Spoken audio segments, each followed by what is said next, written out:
Sam Haft. All right, how's it going, Caroline? How you doing tonight? Good. I think I'm coming down with something. That's Jewish for hello. Right? No, I'm not feeling. If I feel like Mickey Rourke's face looks, if that gives you some kind of barometer, that's where I am right now. And when I say this to people, they like to try and intervene. The first thing they like to do is suggest yoga. Does anyone here do yoga? Okay. Okay, here we go. Yeah, it's happening, right? Danger zone. Why do you do yoga? I don't want to hear about it. That's the thing. I don't want to hear about why people are doing yoga, but everyone loves to talk about it, and I hate to listen to it. But it always comes down to the same kind of stuff, which is we're full of toxins, and we got to get them out, right? That's the problem. The problem is toxins. You look very intelligent. Can you name one toxin? No, you can't. You can't. Toxins aren't real. That's the thing about toxins. They're like quinoa, which is just couscous for liars. That's it. And, people also like to suggest the whole cleanse thing, right? Like, oh, I just got to drink this blended quinoa kale shake for a week, and then I'll feel amazing at the end of it. You feel amazing at the end of it because you are done with your week of diarrhea. That's why you're feeling good. It's because it's finished. I don't know, but I'm not just not feeling good on the inside. I'm also, not feeling good on the inside. You know that place where fat people say they're beautiful? That part. Come on for a second. You're not beautiful on the inside. You were beautiful on the outside, and your inside stretched it out. That's science. That's science. That's mean. I dated a very fat girl for a long time, and so I went rolling in the deep. So I've been there. You could have had it all. Oh God, that's mean. I'm mean. I'm sorry. No, but I'm standing here being judgy. You're looking at me like, oh, this guy has all the confidence of Adolf Hitler, the dictator. I don't. I have the confidence of Adolf Hitler, the painter. It's very bad. It's very bad. I have a lot I'm insecure about. First things first, I'm poor. That's a problem. And I saw a mouse in my house a couple days ago. I can't afford an exterminator. I'm just trying to teach it how to rat-tattooing and stuff. I guess that's my vermin plan. I'm insecure about my masculinity. That's an issue for me. Because I'm a feminine guy, I feel like a little bit. Like I'm extremely sensitive. I'm like the clitoris of people. And I have feminine worries. That's a problem for me.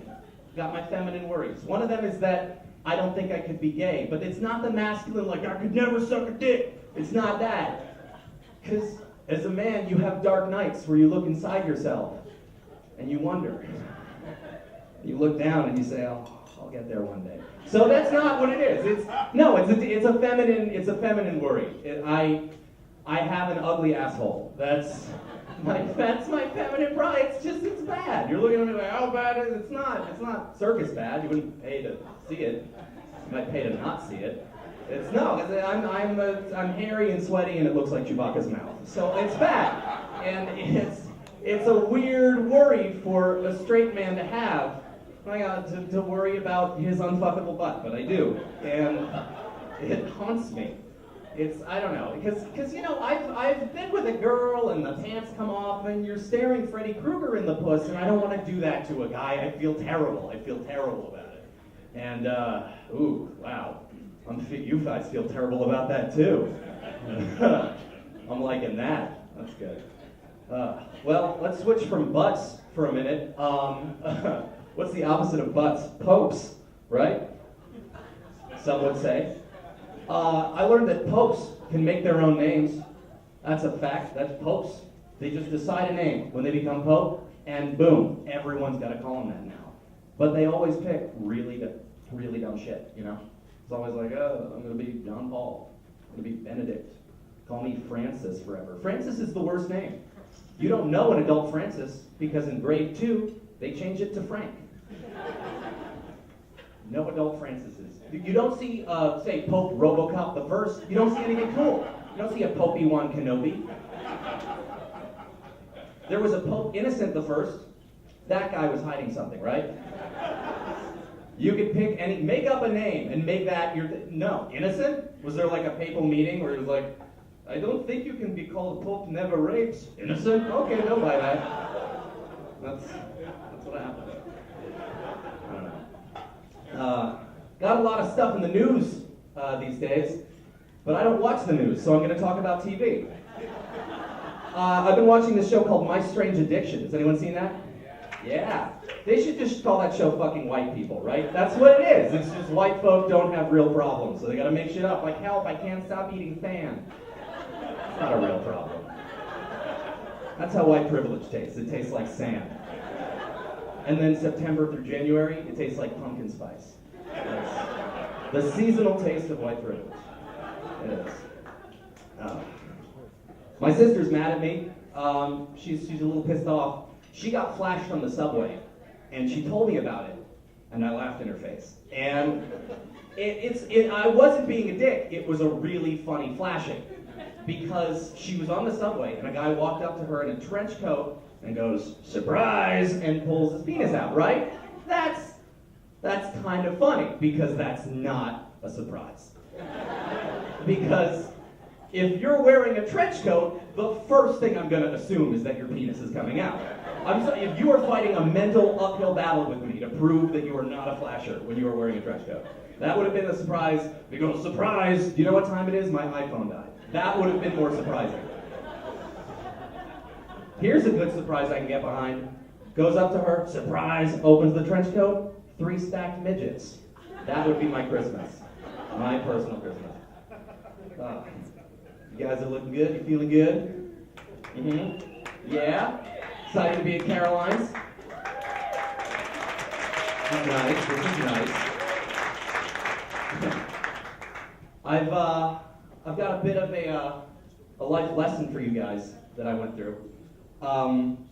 So I tried crack once. Not on purpose, but not on purpose. Because I was in a park, and a guy walked up to me and said, "Want to smoke this?" And I said, "Yes, I do." So actually, it's at this point of the show that I should point out that my mother brought her friends, where they will spend time with her for the very last time. This is the last time you are ever seeing them, ever. But yeah, so I don't know, what can I say? I smoked some crack because it was free and I was Jewish. And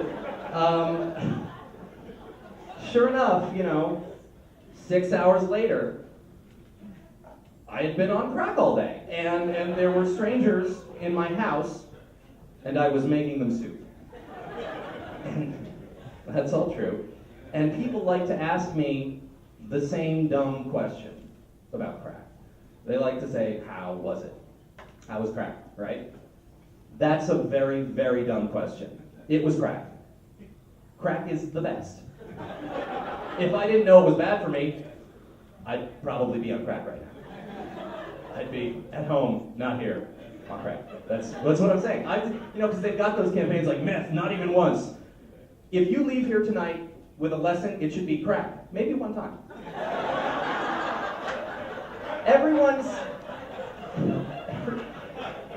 Everyone's got their crack friend too, don't they? Right? Everyone's got their friend and everything is crack to them. And they're usually named Bethany or something, right? And they're like, "Oh my God, I had this panini, and this panini was literally crack." Really? Was that panini? Because I've done crack. Would you suck a dick for that panini? Because that is the running street price of free crack. And that's not even the good stuff. The good stuff, that's like 10 dicks. It's like a whole high school basketball team.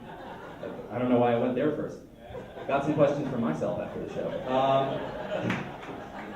I don't know. I live a weird life. My mother and I are both cancer survivors, which is a bigger deal for her because she actually had it. But, I still consider it an accomplishment. I don't know. I was a weird kid in middle school. It was me, the fat kid, and the kid that eats ketchup for attention. People called us Tragic the Gathering.